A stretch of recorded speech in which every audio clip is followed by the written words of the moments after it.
ఇక్కడ committee members ఉన్నారు. Sir మీరేమనుకుంటున్నారు? ఇంతకు ముందైతే ఎలాంటి గొడవలు లేవు అని అంటున్నారు. సడెన్‌గా ఇలా ఈ దాడి జరగడం వెనక ఏముందనుకుంటున్నారు? ఇది చాలా దారుణమండి. ముందు ఇక్కడ అమ్మవారి టెంపుల్ గత 10 సంవత్సరాల నుంచి కూడా ఎలాంటి ఇది జరగలేదు. ఇదొకటి మతపరమైనటువంటి విధ్వంసం సృష్టించడానికే ఇది పక్కా పగడ్బందీ ప్లాన్‌తో వచ్చినట్టుగా అనుమానాలున్నాయి మాకు. అందులో లోపలికొచ్చి మాట్లాడడం, తెలుగులో మాట్లాడడం, క్యాప్ ధరించడం ఇట్లాంటివన్నీ చేసి ఒక మతాన్ని రెచ్చగొట్టే విధంగా ప్రవర్తిస్తున్నారు. ఇది హైందవ ధర్మానికే వ్యతిరేకంగా వాళ్ళు చేస్తున్నటువంటి పనులివి.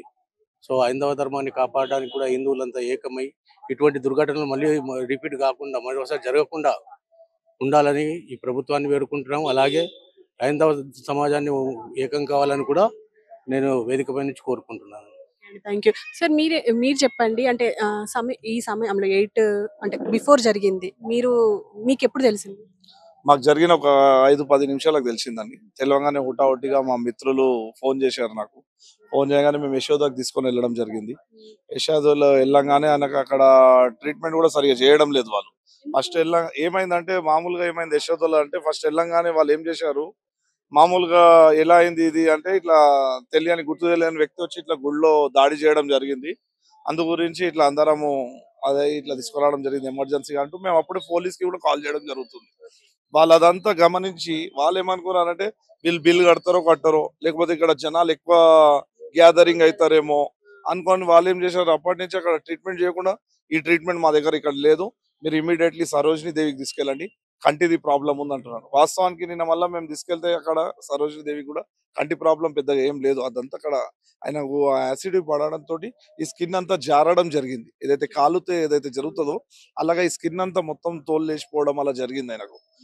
వాళ్ళు అక్కడ ట్రీట్మెంట్ చేయకుండా అక్కడ పబ్లిక్ గ్యాదరింగ్ ఎక్కువైతుంది అనేసి చెప్తున్నా. టోటల్ గా కమర్షియల్ గా ఆలోచిస్తున్నాయి ఈ కార్పొరేట్ ఏవైతే హాస్పిటల్స్ ఉన్నాయో. ఇది ప్రజలకు హెల్ప్ చేసే హాస్పిటల్స్ ఏం కావు ఇవన్నీ. ఇవన్నీ వాళ్ళు కమర్షియల్ గా ఆలోచించే రకంగానే. అక్కడ వాళ్ళు ఏమనుకున్నారో వాళ్ళ ఆలోచన ఏందో కానీ ఎంతసేపు చూసినా మేము ఎంత గొడవ పెట్టుకున్నా కానీ అక్కడ బౌన్సర్లను పెట్టి మమ్మల్ని తోసేయడం బయటికి. అంటే యాజమాన్యంతోనే మాట్లాడే ప్రయత్నం మాట్లాడడం శ్రీధర్ రెడ్డి గారు అనేసి అక్కడ ఇన్ఛార్జ్ ఉన్నారు, యశోద మలక్పేట్ ఇన్ఛార్జ్ శ్రీధర్ రెడ్డి గారు. వాళ్ళందరూ కూడా వాళ్ళు ఒక మీటింగ్ చేసుకున్నారు ఒక 5 minutes లో.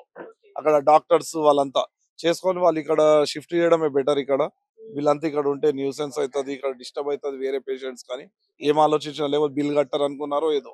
మేము బిల్ కట్టని కూడా రెడీగా ఉన్నాం అక్కడ. అంటే ఏమన్నా అంటే ఇప్పుడు టెంపుల్‌లో గొడవైంది కాబట్టి అంటే టెంపుల్‌లో దాడి జరిగింది కాబట్టి ఏమైనా కమ్యూనిటీ ఇష్యూ ఉందా? ఇష్యూ అవుతుంది, పబ్లిక్ గ్యాదరింగ్ అవుతుంది, పోలీసు అక్కడ ఇన్వెస్టిగేషన్ జరగడము అవన్నీ ఉంటాయి అనుకున్నారో ఏదో డిస్టర్బెన్స్ ఉంటుంది అనుకొని వాళ్ళు అది చేయడము షిఫ్ట్ చేయడానికి ట్రై చేశారు. మేము ఎంతగా ప్రయత్నం చేసినా కానీ అక్కడ వాళ్ళు ట్రీట్మెంట్ చేయకుండా. సార్ మీరేం చెప్తారు? ఇప్పుడు కమ్యూనిటీ ఇష్యూ అయితే కాదు అని అనుకుంటున్నాం ప్రస్తుతానికి. సో ఏ విధంగా ఆలోచించొచ్చంటారు?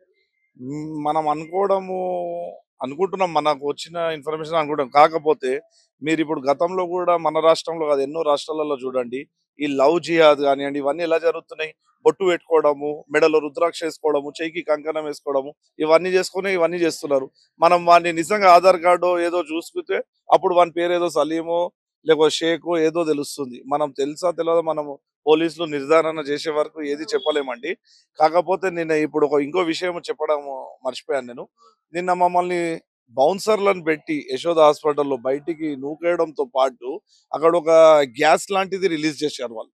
నేను ఇయ్యాలటి వరకు అది ఎక్కడ ఇనలేదు, చూడలేదు కూడా. నేను ఇన్నిసార్లు హాస్పిటల్స్కి వెళ్తూ ఉంటా కదా, మా గ్యాదరింగ్ అవుతున్న కొద్దికి మేము ఒక 5-6 మంది 10 మంది గ్యాదర్ అయ్యే వరకల్లా వాళ్ళు ఒక గ్యాస్ రిలీజ్ చేస్తే అందరికి కండ్లు మంట, దగ్గడము, శ్వాస తీసుకోనికి ఇబ్బంది అయ్యడం జరిగింది. అంటే ఇప్పుడు ఇలాంటిది కూడా యూజ్ చేస్తున్నారు అనేది అర్థమైంది మాకు. అంటే ఎలాంటి గొడవ జరగకుండా ఇక మీ మీద అలాంటి గ్యాస్ ప్రయోగం గొడవ చేసిండ్రు. కాదు, అక్కడ గొడవ ఏం చేయట్లేదు, ట్రీట్మెంట్ గురించే. లోపలికి మనుషులు జనాలు ఎక్కువ వస్తున్నారు అనుకున్నారో ఏదో అక్కడి నుంచి మమ్మల్ని బయటికి నూకేయడం తోటి మేము కూడా డిఫెండ్ చేశాం. ఎందుకు నూకేస్తారు బయటికి అని అడిగితే సరే అనేసి వాళ్ళు వేరే రకంగా గ్యాస్ రిలీజ్ చేశారు. అక్కడ ఉన్న ఎంప్లాయీస్ అంతా మాస్క్ ధరించుకొని ఒక 5 minutes గ్యాస్ రిలీజ్ చేశారు. అంటే ఇట్లాంటి కెమికల్స్ కూడా యూజ్ చేస్తున్నారు వీళ్ళు. కొత్త సాంప్రదాయం వచ్చింది హాస్పిటల్స్లలో అనేది అర్థమవుతుందండి.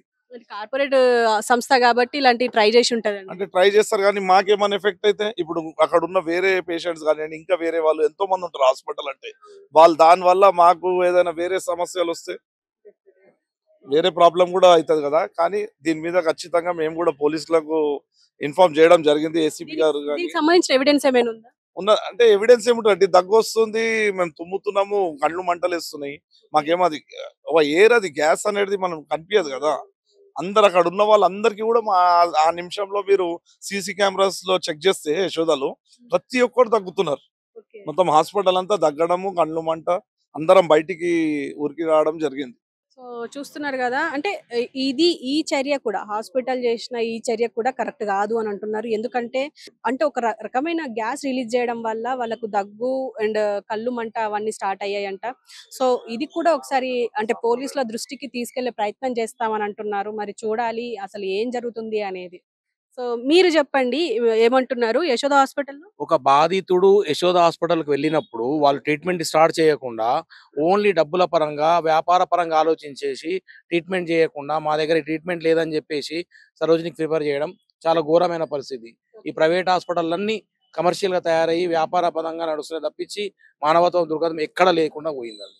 అంటే జస్ట్ డబ్బుల కోసమే ఇదంతా అయ్యింది అని అంటున్నారా నిన్న గొడవ? ఈ గొడవ కాదండి. పేషెంట్ హాస్పిటల్‌లో పేషెంట్‌ని ట్రీట్మెంట్ చేయకపోవడం ఓన్లీ డబ్బుల కోసమే. ఎందుకంటే పోలీసు వాళ్ళు తీసుకొచ్చారు కాబట్టి డబ్బులు రావు మాకనే ఆలోచనతోటి యశోద యాజమాన్యం ట్రీట్మెంట్ స్టార్ట్ చేయలేదు. నెక్స్ట్ మరి ఎక్కడికి తీసుకెళ్లారండి? సరోజిని హాస్పిటల్ తీసుకెళ్ళాం. సరోజిని హాస్పిటల్‌లో ట్రీట్మెంట్ చేశారు. అక్కడికించి మళ్ళా డాక్టర్ సిసి షరాఫ్ హాస్పిటల్‌లో అడ్మిట్ చేశామండి. ఇప్పుడు ఆయన పరిస్థితి ఎలా ఉంది? కొద్దిగా స్థిమితంగా ఉందండి. మాట్లాడుతున్నారా? మాట్లాడుతున్నారండి. సో చూసారు కదా, దాదాపు అంటే నిన్న 7:30 తర్వాత జరిగిన దాడి. ఈ ప్రస్తుతం ఇదే టెంపుల్‌లో నిన్న పూజలు నడుస్తుండే.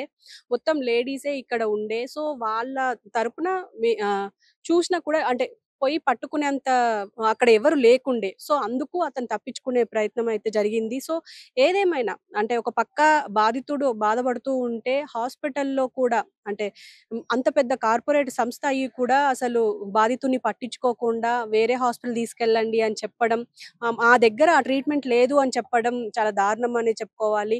పైగా డబ్బులు కట్టరేమో అని చెప్పి మళ్ళీ గ్యాదరింగ్స్ ఎక్కువ అవుతాయని చెప్పేసి, లేకపోతే ఏదో ఏదో డిస్టర్బెన్స్ అయితే అవుతాయని చెప్పేసి బౌన్సర్లను పెట్టి నూకేయడం కూడా ఇది దారుణమే.